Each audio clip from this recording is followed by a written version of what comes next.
Bueno, voy a empezar yendo a la contratapa del Bhagavad Gita tal como es. Los que tengan el libro, entonces es en la parte de atrás y vamos a empezar leyendo la biografía de Srila Prabhupada, que es quien trajo el movimiento Hare Krishna a Occidente. Srila Prabhupada. El Bhagavad Gita, el canto del Señor, su divina gracia, Bhaktivedanta Swami Prabhupada, representa una cadena ininterrumpida de maestros espirituales completamente autorrealizados, que se inicia con el propio Señor Krishna, y es el maestro y escolástico más destacado del mundo en la sabiduría védica. Si personalmente tengo algún mérito en esta obra, es solamente haber intentado presentar el Bhagavad Gita tal como es, sin adulteración alguna. Para nosotros, Srila Prabhupada, que tenemos la foto allí, para nosotros, nuestros maestros espirituales fueron iniciados por él, o sea, sería nuestro abuelo, digámoslo así. Nuestro abuelo espiritual. Nuestro abuelo espiritual. Y bueno, se le dice a Acharya, es quien es nuestro maestro y a quien nosotros seguimos. Y todos van a ver que la mayoría de los libros que nosotros leemos están traducidos y explicados por él. Entonces, cuando ustedes vean la traducción del sánscrito, van a ver que hay una traducción al español. Eso él primero traduce palabra por palabra de sánscrito al inglés, pero después está traducido al español, ustedes ya lo van a ver en español. La traducción palabra por palabra y después el verso, como él lo interpreta, tal como es. Y después un significado. ¿Qué significa eso? Que él hace una explicación al verso o un comentario. ¿Sí? Van a ver que acá, ahora cuando lo abramos, hay un significado. Entonces, todos los significados son de Srila Prabhupada. Bhagavad Gita tal como es. El Bhagavad Gita, el canto del Señor, uno de los más renombrados clásicos de la literatura espiritual y filosófica del mundo, es además la esencia de la sabiduría védica de la India. Durante milenios, los sabios más grandes han acudido al Bhagavad Gita en busca de respuestas a las eternas preguntas del ser humano. En este magnífico diálogo de 700 versos, Sri Krishna, la suprema personalidad de Dios, explica a su amigo íntimo y devoto Arjuna la hermosa ciencia de la autorrealización. Pero el Gita no se habló únicamente para Arjuna. Como comprendió del profundo conocimiento védico relativo a la naturaleza esencial del hombre, de su entorno y finalmente su relación con Dios, el Gita dirige su mensaje a todos los hombres y mujeres de todos los tiempos. A diferencia de otras ediciones del Bhagavad Gita, su divina gracia, Bhaktivedanta Swami Prabhupada, transmite en esta obra el mensaje de Sri Krishna tal como es. Con más de 50 millones de copias impresas en más de 50 idiomas, el Bhagavad Gita tal como es, sigue siendo la edición del Gita más leída del mundo. Y después, si ustedes los quieren leer, está un comentario sobre este mismo libro de Mahatma Gandhi, de Ralph Waldo Emerson y de Albert Einstein, si los quieren leer. Personalidades importantes. Entonces vamos a comenzar con si vamos a las primeras páginas, van a ver una parte que dice descripción de la escena. Y en internet, si quieren, está también, en el Vedabase también está, dice descripción de la escena.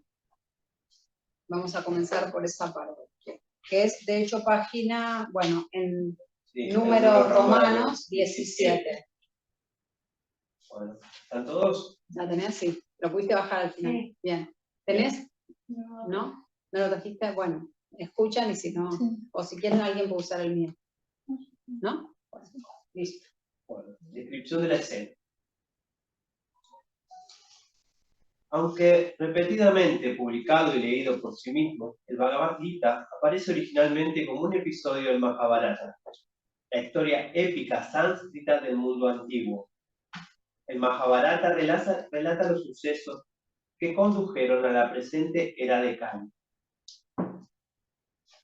Bueno, como saben, quizás no, en este momento estamos en la era de Kali, que es llamada la era de la riña y la mentira, la edad de hierro, Y es una era que dura 432.000 años. Así que es larga, vamos a estar en una larga etapa de ¿Cuánto línea de llevamos más o investigación. menos? 5.000 años, yo creo, más o menos. Así que bueno. ¿Cuánto era? 432.000. De hecho, hay una clase que dio Brindella hace algún tiempo acá donde ella explica las 4 eras, pero no vamos a entrar en ese detalle. Si quieren pueden ir a Hare Krishna, Mar del Plata, y ahí hay una clase donde ella explica bien en detalle las 4 eras. Que no todas tienen la misma longitud en años, ¿no? Fue al comienzo de esta era, unos 50 siglos atrás, cuando Sri Krishna explicó el Bhagavad Gita a su amigo y devoto Arjuna. Su conversación. ¿Ustedes escuchan bien? Listo. Su conversación, uno de los diálogos filosóficos y religiosos más sobresalientes que haya conocido el hombre, tuvo lugar inmediatamente antes del comienzo de una guerra, un gran conflicto fratricida entre los 100 hijos de Dhritarashtra y, en el lado oponente, sus primos, los Pándavas, los hijos de Pandu. Entonces ya vemos que acá empiezan a aparecer personajes. Traten de ir escuchando estos nombres. Nosotros les vamos, Jean les va a compartir, hicimos como un grafiquito, pero no tenemos dónde dibujarlo, digamos. Por ahora, si quieren, lo pasamos y lo miran. Hay nombres que después en el Bhagavad Gita van a aparecer. Y al principio parecen todos similares porque, por ejemplo, hay varios con D. Dhritarashtra, Duryodhana, Dronacharya, o sea, son todos, al principio uno se les confunden todos. Los Pándavas, Entonces, los Kurus. Claro, entonces yo les recomiendo que se los anoten para que cuando vayamos a la Bhagavad puedan volver y decir, ah, este es el hijo, este es el padre, este es el que era ciego, este es el que era no sé qué. Y a veces a un personaje lo van a llamar como el hijo de tal, o el nieto de tal, Claro. Entonces está bueno acordarse, o empezar a tener esa memotecnia, ¿no? Bueno, ¿por dónde vamos? Perdón. Dhritarashtra y Pandu eran 2 hermanos pertenecientes a la dinastía Kuru, que descendía del rey Bharata, un antiguo gobernante de la tierra, de cuyo nombre proviene la palabra Mahabharata. Voy a hacer una pausa ahí. El Mahabharata es un libro muy largo y el Bhagavad Gita es como se dice que es un capítulo de ese librote. Ese librote cuenta muchísimas historias, cuenta lo que pasa antes del Bhagavad Gita y después continúa. ¿Sí? Nosotros vamos a leer solamente la parte, una pequeña partecita que ahora vamos a explicar qué es lo que se lee, pero es solo se supone que es un capítulo, un fragmento. Puesto que Dhritarashtra, el hermano mayor, nació ciego, el trono, que de otro modo hubiera sido suyo, pasó a su hermano menor Pandu. O sea, Dhritarashtra hubiese sido el rey, pero al nacer ciego, él no pudo hacerse cargo. Entonces, porque se decía que por limitaciones físicas no podías ser rey, o sea, si no podías ver o no podías escuchar, no podías ser rey. Tenía que tener todo su sentido. Claro.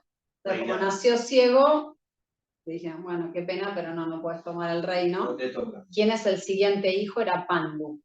Exacto. Cuando murió Pandu, joven aún, sus 5 hijos, Yudhishthira, Bhima, Arjuna, Nakula y Sahadeva, quedaron al cuidado de Dhritarashtra, quien por el momento tomó en realidad el puesto de rey. Bueno, era el tío de los Pándavas, de Yudhishthira, Bhima, Arjuna, Nakula y Sahadeva, Dhritarashtra. El que era ciego. Entonces, el que era ciego, que no le tocaba el reinado, se lo pasó a Pandu. Pandu empezó a reinar, pero se muere muy joven. Entonces, ¿qué pasa? Dhritarashtra lo toma temporalmente hasta que los niños crezcan, porque todavía quien correspondía, que era Yudhishthira, que tomara el reinado, era muy joven. Entonces, temporalmente, Dhritarashtra toma el reinado. Y cuida de los hijos de Pandu.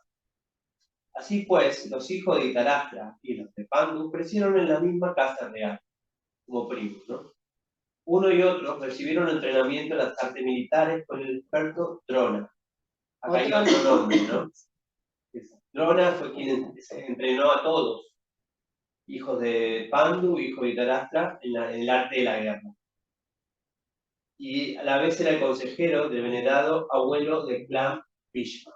Bhishma era el abuelo de todos. De todos. Pero los hijos de Dhritarashtra, sobre todo el mayor, Duryodhana, odiaban y envidiaban a los Pándavas. Se le dice Pándavas porque son hijos de Pandu. Y el ciego y malintencionado Dhritarashtra quería que heredasen el reino sus propios hijos, y no los de Pandu. De modo que Duryodhana... Perdón, ¿puedo hacer una pausa ahí? Claro. Entonces, yo te repito un poquito porque a mí la historia, si no me cuesta también grabármela y pienso que puede servirnos a todos.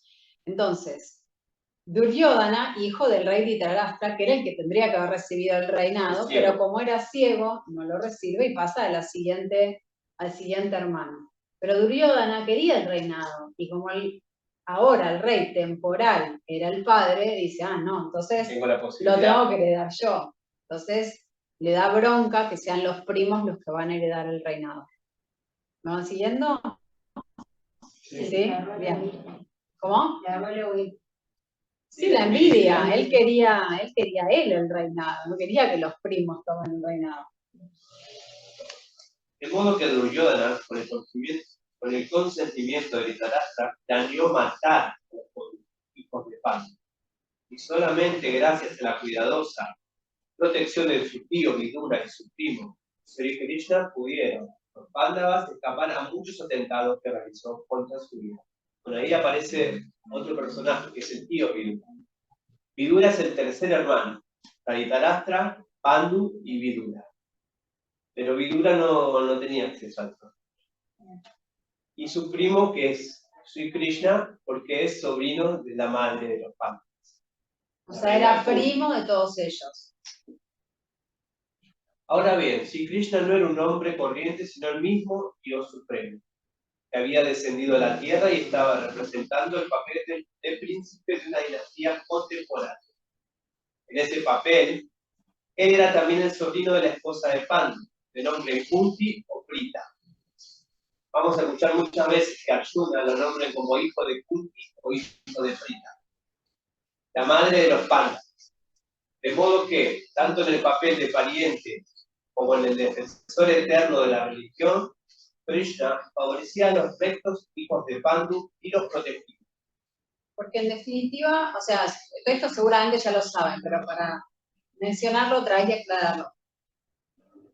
El Bhagavad Gita es una conversación entre Krishna y Arjuna, que son primos, amigos, bien querientes. ¿Sí?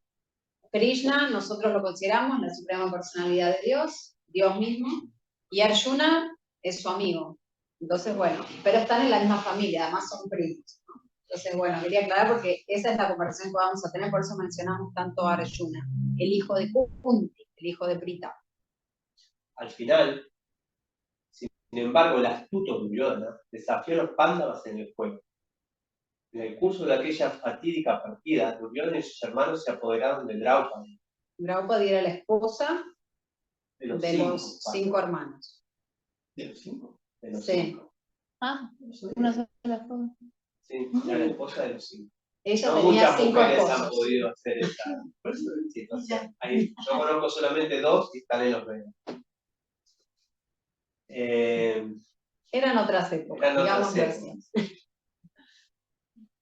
La casta y consagrada esposa de los Pándavas y, de manera insultante, trataron de desnudarla ante toda la asamblea de príncipes y reyes. La divina intervención de Krishna la salvó, pero el fuego que estaba manipulado privó a los Pándavas de sus reinos y le impuso un exilio de 13 años. Bueno, acá este juego que estaba arreglado por Duryodhana hizo que los Pandavas pierdan en ese juego todo el reino y se tuvieron que exiliar por 13 años sin poder aparecer porque los podían matar, ¿no? Al regreso del exilio... Perdón, y antes, para todo esto, como mencionó antes, el primo Duryodhana estaba tan envidioso que trató de matarlos de diferentes maneras, pero nunca lo logró. Entonces siempre trató como de matarlos, le hizo, bueno, hay un montón, muchas historias, si quieren pueden leer el Mahabharata para saber todas las historias, envenenándoles, prendiéndoles fuego una cosa, bueno, 1000 cosas. Como no podía, logró finalmente que al menos se fueran al exilio, o sea que tuvieron que desaparecer y nadie podía verlos, o sea, tuvieron que cambiar los nombres, hacer cosas que normalmente no harían, o sea, otras actividades, no podían ir a luchar en una guerra, ellos eran guerreros, no podían hacer eso. Entonces estuvieron en exilio durante 13 años. Al regresar del exilio, los Pándavas reclamaron con derecho su reino a Duryodhana, el cual se negó rotundamente a entregarlo. Comprometidos por su deber de príncipes a servir en la administración pública, los Pándavas redujeron su petición a solamente 5 aldeas. Pero Duryodhana respondió con arrogancia que no les concedería terreno suficiente ni para clavar un alfiler. Entonces, recapitulemos. Ya son adultos, ya pueden tomar el reinado, pero se van al exilio 13 años. Vuelven, ahora siguen siendo adultos 13 años después, y dicen, bueno, ya está, cumplimos con nuestra condena, digamos, por el exilio, cumplieron con lo que les correspondía, pero ahora, bueno, el reinado es nuestro. Dhritarashtra está ciego, vos sos el hijo de él, nosotros somos el hijo de Pandu, que el Pandu era el rey, nos toca a nosotros. Y Duryodhana le dijo, no, de ninguna manera, no les voy a dar nada. Y le dice, bueno, está bien, no nos queda el reinado completo, danos 5 aldeas. Este es nuestro deber, nosotros no podemos no cumplir con nuestro deber, tenemos que gobernar. Sí. Entonces danos, aunque sea 5 aldeas chiquititas, no pasa nada. Y no, y Duryodhana dijo, no les doy ni siquiera un alfiler. Como verán, todo esto es política. Sí. En la era de Kali ya se notaba la política. La pelea. Hasta entonces los Pándavas habían sido tolerantes, pero ahora la guerra parecía inevitable. No obstante, mientras los príncipes del mundo se dividían, poniéndose unos al lado de los hijos de Dhritarashtra y otros al lado de los Pándavas, Krishna aceptó personalmente el papel de mensajero de los hijos de Pandu y fue a la corte de Duryodhana a pedir la paz. A ser rechazadas sus súplicas, la guerra fue irremediable. Entonces ya sabemos por qué llegamos a la guerra, ¿sí? Entonces el Bhagavad Gita se habla justo antes de una guerra, que es la guerra de Kurukshetra, que ya sabemos por qué ocurrió la guerra, ¿sí? Ya sabemos las historias, quién es quién más o menos, y la guerra ahora ya parece como inevitable, porque Duryodhana no va a ceder, está empeñado con que él se quiere quedar con el reino, y por otro lado los Pandavas dicen, bueno, no, ya está, pará, me quise matar 1000 veces. Nos exiliaste 13 años, cumplimos con todo, te pedimos solo aldea para por lo menos gobernar un poquitito, no nos diste nada, bueno, ya está. No, y fue Krishna a pedir por la paz y tampoco. Claro, Krishna va en nombre de los Pándavas a ver si podían negociar algo para no tener que pelear. Tampoco se logra, pues ahora sí ya no quedaba otra solución, digamos. Los Pándavas, hombres de la más elevada estatura moral, reconocían a Krishna como suprema personalidad de Dios. Pero no los impíos, hijos de Dhritarashtra. Con todo esto, Krishna se ofreció a participar en la guerra según el deseo de los contrincantes.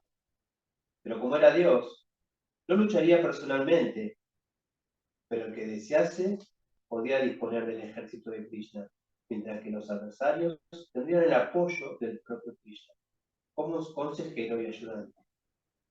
Duryodhana, el genio político, se hizo con las fuerzas armadas de Krishna, mientras que los Pándavas se sentían igualmente satisfechos de tener a Krishna. Acá, Krishna no podía participar directamente de la guerra porque era Dios, ¿no? Si él participaba, nadie tenía posibilidad, si participaba con ese poder, ¿no? Pero sí le dio a elegir entre los dos. Dijo, bueno, yo no puedo participar directamente con todo mi poder, pero no podía pelear. No podía pelear. Y le dio una opción a cada uno, que era su ejército o que él sea su consejero y ayudante. Y Dhritarashtra, como no tenía el conocimiento de que él era la suprema personalidad de Dios, dijo, él es un primo, es una persona. Prefiero quedarme con todo su ejército. Y los Pándavas, como sí tenían ese conocimiento, sabían quién era él, decidieron tener la compañía de Krishna de su lado. Entonces Duryodhana quedó contento y los Pándavas también. De este modo, Krishna fue el áuriga de Arjuna. El áuriga es el chofer, el que conducía, encargándose personalmente de conducir la cuadra del legendario arquero. Cuadriga es un carruaje tirado por 4 caballos. Y el arquero es Arjuna. También Arjuna va a ser nombrado como el de poderosos brazos, el mejor arquero, va a haber varios nombres para Arjuna. Esto nos lleva al punto en que comienza el Bhagavad Gita, con los dos ejércitos formados listos para el combate, y Dhritarashtra preguntando ansiosamente a su secretario Sanjaya. Ahí aparece otro personaje, Sanjaya.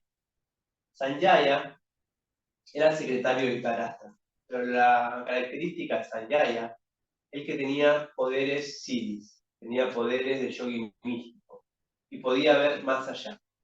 Entonces, mientras Dhritarashtra estaba lejos de la guerra, Era ciego encima, Dhritarashtra le podía estar comentando lo que iba sucediendo en la guerra. La escena está, Sanjaya va a relatar mucho del Bhagavad Gita, casi todo el Bhagavad Gita va a ser relatado por Sanjaya. La escena está descrita, a falta solamente de una breve nota referente a esta traducción y comentario. La línea general que han seguido los traductores al verter al inglés el Bhagavad Gita ha consistido en dejar a un lado a la persona de Krishna para dar lugar a sus propios conceptos y filosofía.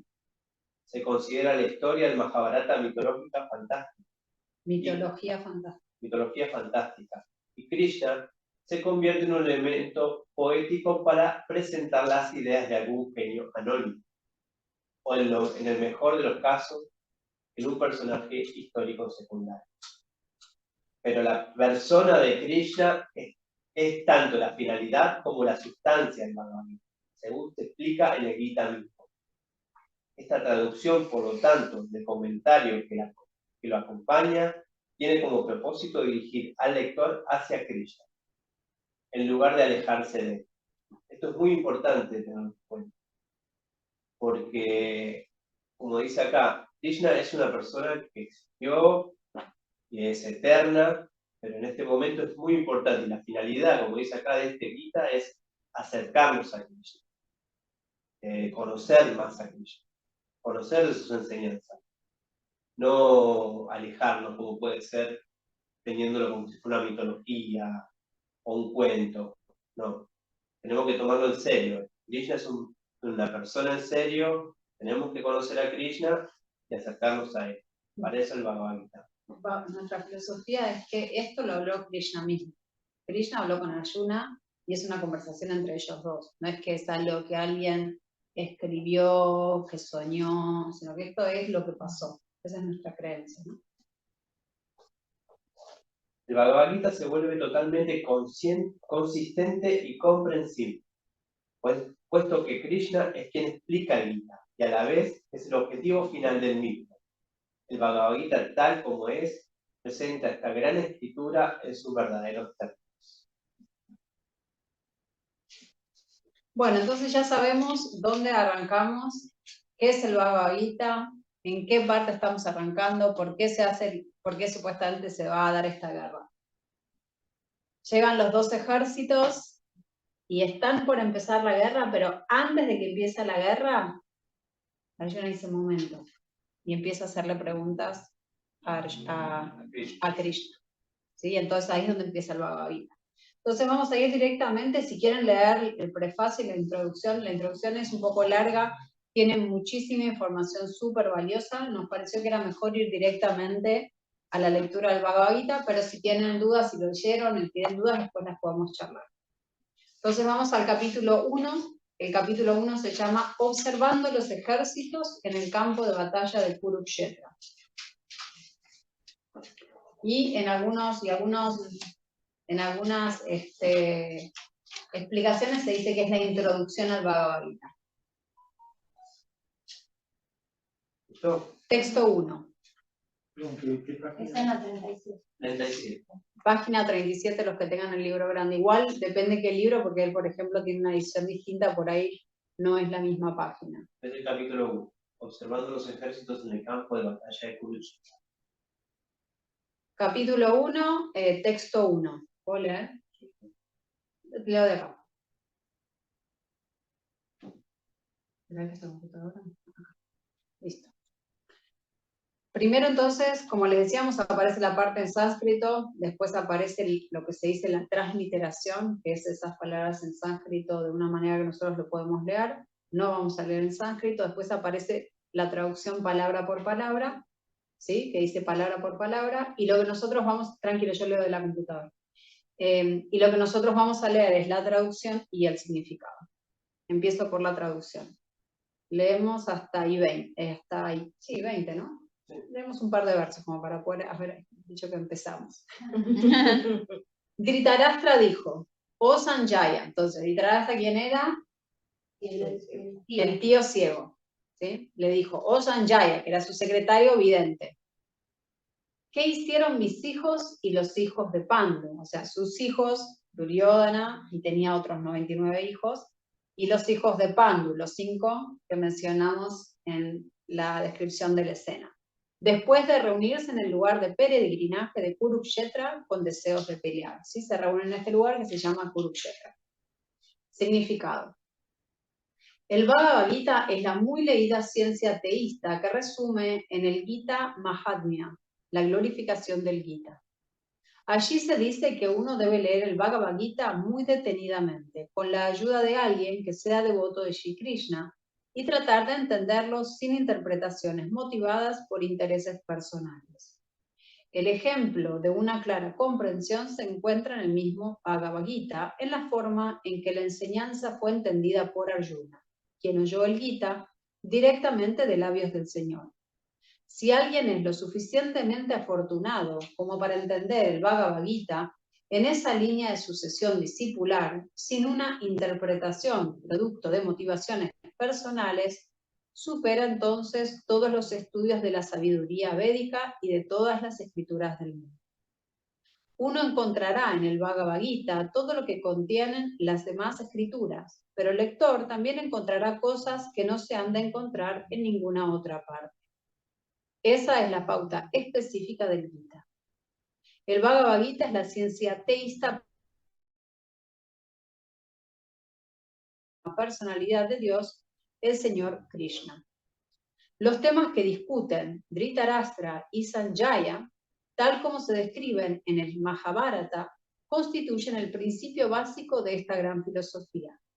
Se sabe que esta filosofía se desarrolló en el campo de batalla de Kurukshetra, que es un lugar sagrado de peregrinaje desde los tiempos inmemoriales de la época védica.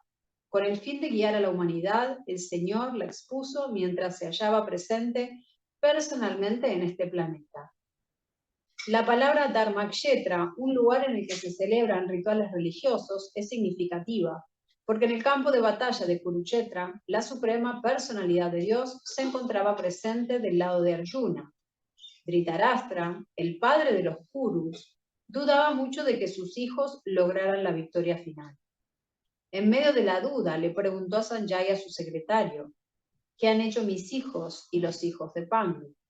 Él estaba seguro de que tanto sus hijos como los hijos de Pandu, su hermano menor, estaban reunidos en ese campo de Kurukshetra, decididos a consumar la guerra.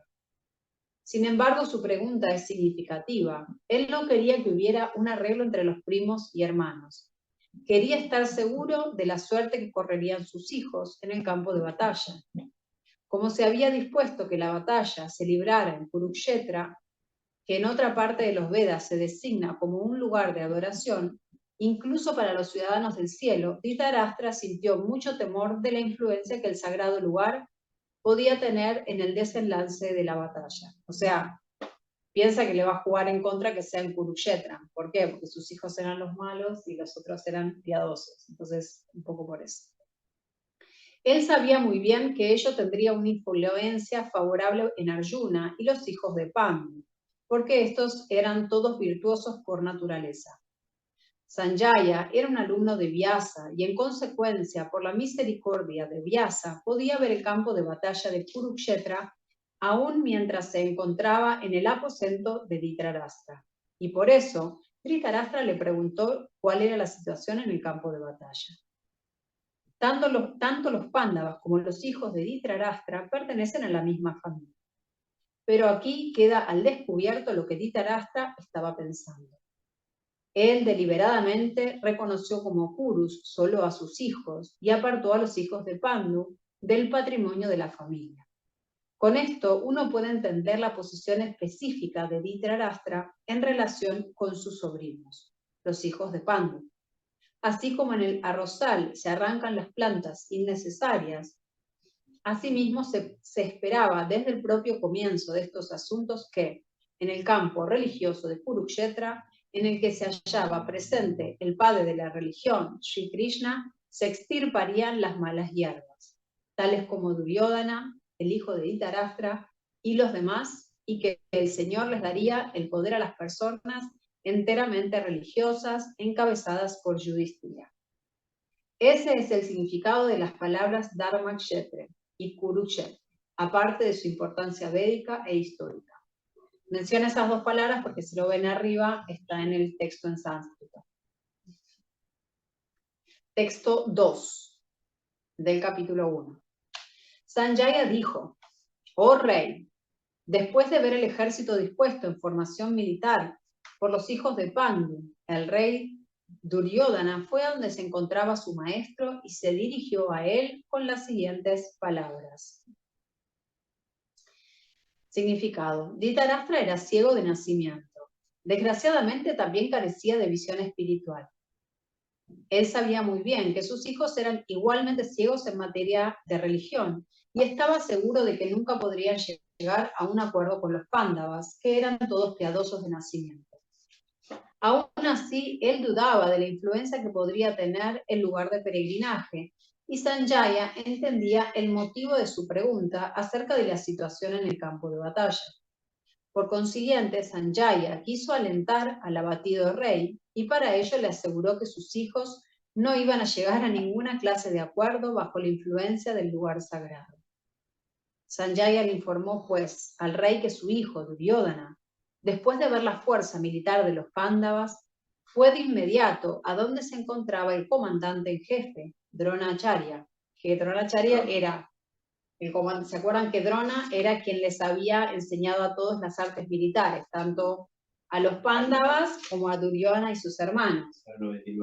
Pero en la guerra quedó del lado de Dhritarashtra o de Duryodhana, ¿sí? del tío ciego, digamos, y del malvado Duryodhana. Dhritarashtra también era malvado, no acá, porque también estaba haciendo toda la configuración para que sus hijos queden. Sí. Aunque a Duryodhana se le menciona como el rey, aún así tuvo que acudir al comandante debido a la gravedad de la situación. Me salté una parte. No, está bien. Así pues, él era muy apto como político, pero su aspecto de diplomático no pudo ocultar el temor que sintió al ver la organización militar de los Pándavas. ¿Leemos uno más? ¿Tienen preguntas hasta acá? ¿Comentarios, preguntas? Si no, seguimos leyendo. No, un pequeño comentario que tuvo miedo igual, aunque el ejército que tenían ellos era de Krishna. Era el ejército de Krishna. Igual tuvo miedo. Igual tuvo miedo de Duryodhana, sí. Bueno, claro, si vas a una guerra, digamos, aunque creas que estás súper armado, nunca se sabe, ¿no? Igual hay muertes. O sea, también me imagino que nada, le daría miedo perder su vida. No, y aparte vio la confianza del otro lado. Tenían a Krishna del otro lado. La sintió por lo menos. Porque sintió el miedo, no sabía ni por qué tenía miedo, no dice. Pero también había dicho algo del lugar de Kurukshetra, ¿no? Que también era un lugar sagrado y también eso le podía jugar en contra. Acá dice Dhritarashtra que, bueno, él sabía que como era un lugar sagrado y sus hijos no eran piadosos, eso le iba a jugar en contra. Y ya había un punto para tener miedo. Bueno, leemos un texto más entonces. Gracias por el comentario, Celeste.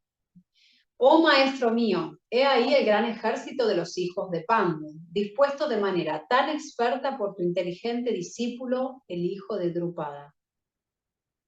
Significado. Duryodhana, un gran diplomático, quería señalar los defectos de Dronacharya, el gran brahmana comandante en jefe. Dronacharya tuvo una cierta querella política con el rey Drupada, quien era el padre de Draupadi, la esposa de Arjuna. Como resultado de ello, Drupada celebró un gran sacrificio, mediante el cual recibió la bendición de tener un hijo capaz de matar a Dronacharya. Dronacharya sabía esto perfectamente bien, y, no obstante, como brahmana liberal que era, no vaciló en impartirle todos sus secretos militares a Drishtadyumna, el hijo de Drupada, cuando éste le fue confiado para su educación militar. O sea, Dronacharya cumplió con su deber de enseñar las artes militares, incluso hasta con la persona que estaba designada que lo iba a matar. Él cumplió con su deber.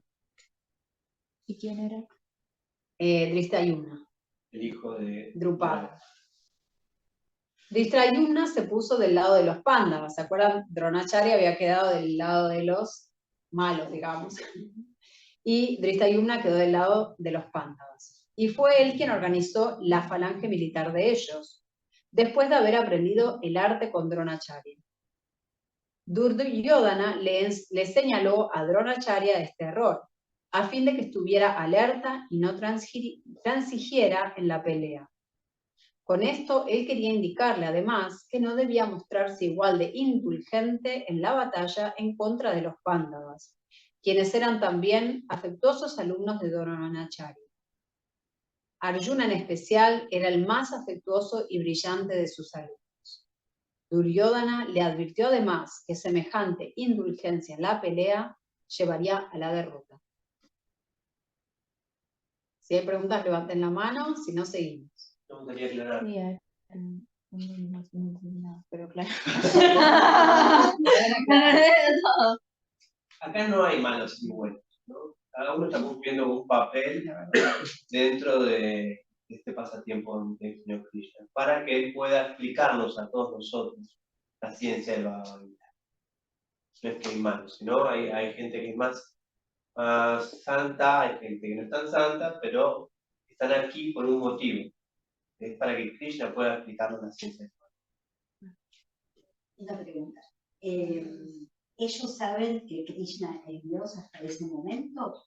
Porque a mí me surge esta pregunta, ¿no? Ellos creían en Dios, o sea, los dos grupos, ¿no es cierto? ¿A quién tenían como su referente, digamos? ¿Qué religión tenían eso? Buena pregunta. Claro, porque está Krishna y como Dios en la tierra, pero ellos no lo saben. Ellos no lo saben. En esta historia vamos a empezar a revelar eso. Claro, porque él se revela después más adelante. Hasta ese momento, ¿ellos creían en Dios? Ellos creían en Dios. ¿Tenían su Dios? ¿Eran politeístas? Tanto Duryodhana como los Pándavas creían en Dios. Eran religiosos. Eran religiosos. La diferencia es que los Pándavas veían a Krishna como Dios.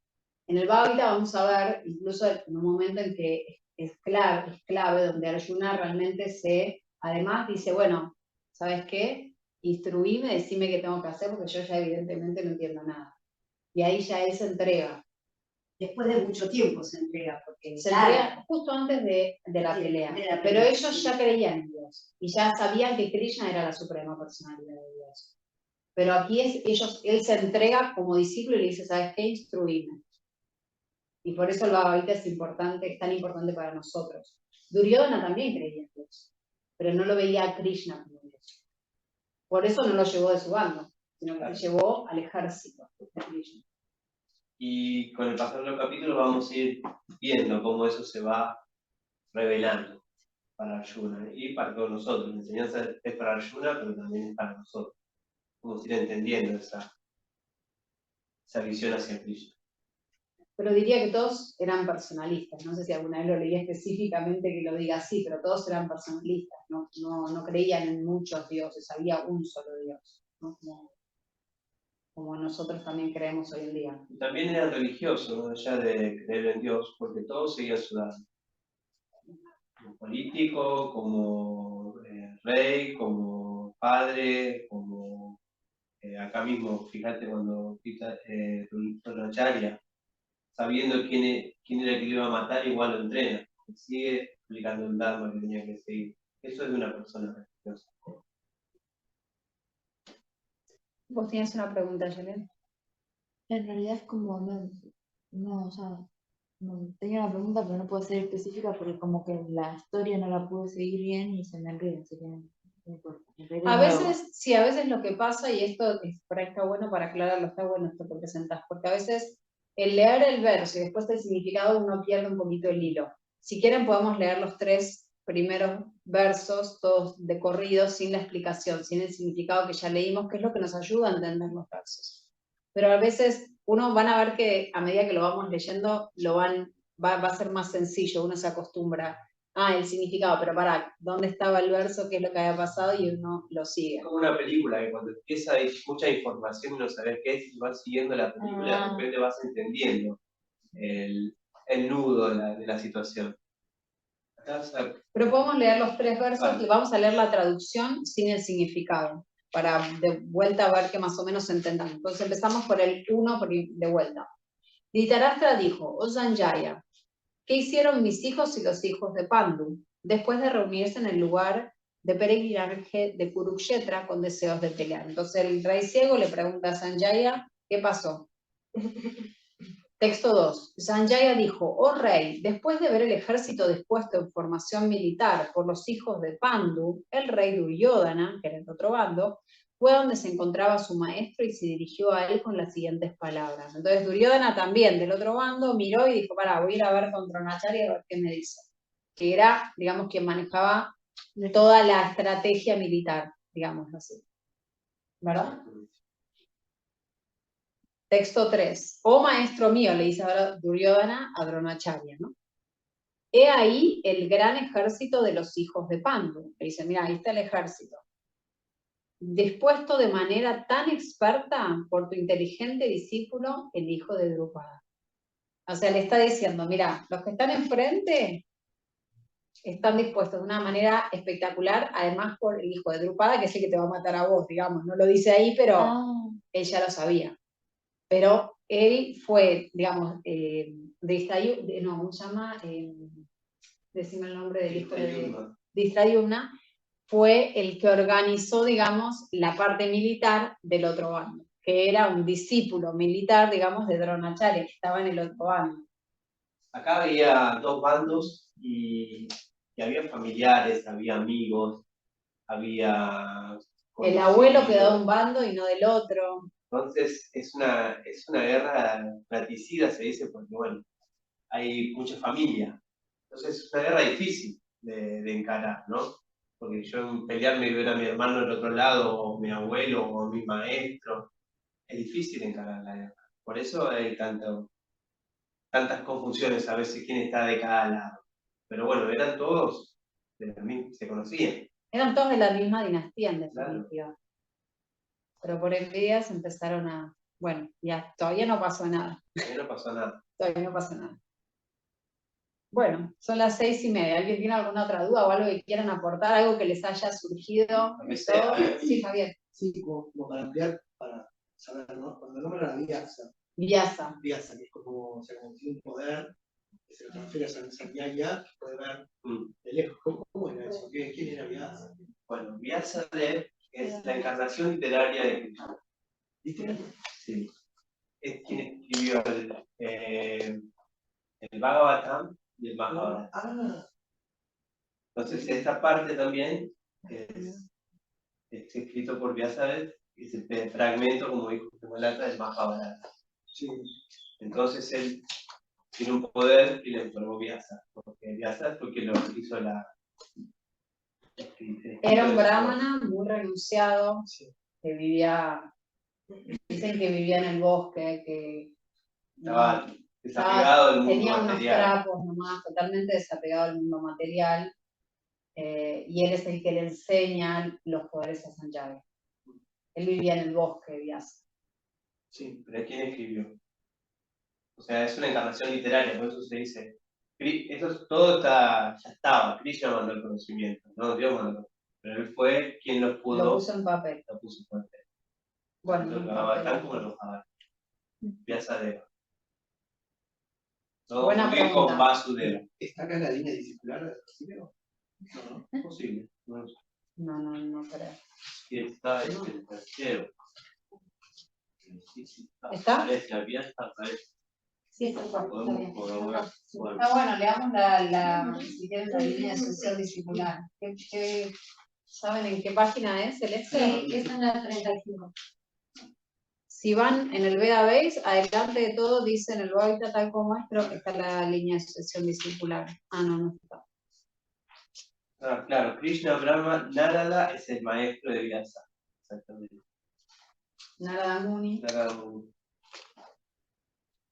Y bueno, ahí Es larguísimo. es larga, pero miren, fíjense que empieza en Krishna Y y termina. termina en Prabhupada.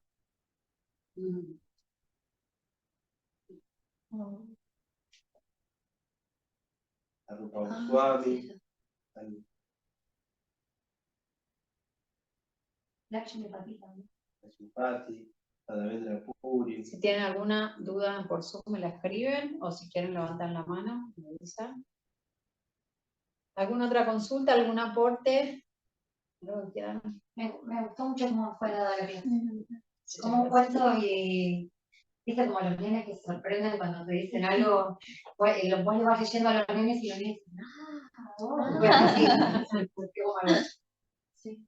Te sorprendió la historia, qué bueno, me alegra. Sí, la verdad es que es una historia maravillosa de leer y uno la puede estudiar muy minuciosamente y la agarra un año después o un mes después y le vuelve a descubrir nuevas cosas. Entonces es muy lindo seguirla estudiando siempre, uno va descubriendo nuevas cosas y va aprendiendo nuevas cosas. Les quiero pedir mucha paciencia para este primer capítulo, porque van a haber muchos nombres. Vamos a hacer lo mejor que podamos para hacerlo más llevadero, pero al principio son muchos nombres y uno, Duryodhana, el otro, no sé qué, y uno se puede llegar a ofuscar un poquito. Yo les voy a mandar una fotito de algo que yo armé así muy sencillo, donde están más o menos los personajes principales, para que se los mando por el WhatsApp, para que lo puedan tener como referencia, porque a veces los nombres, pero es solo unos pequeños versos, y después ya entramos en la historia, son hasta más o menos el verso 8, hicimos 3 hoy. Así que bueno, les agradezco a todos por venir, muchas gracias.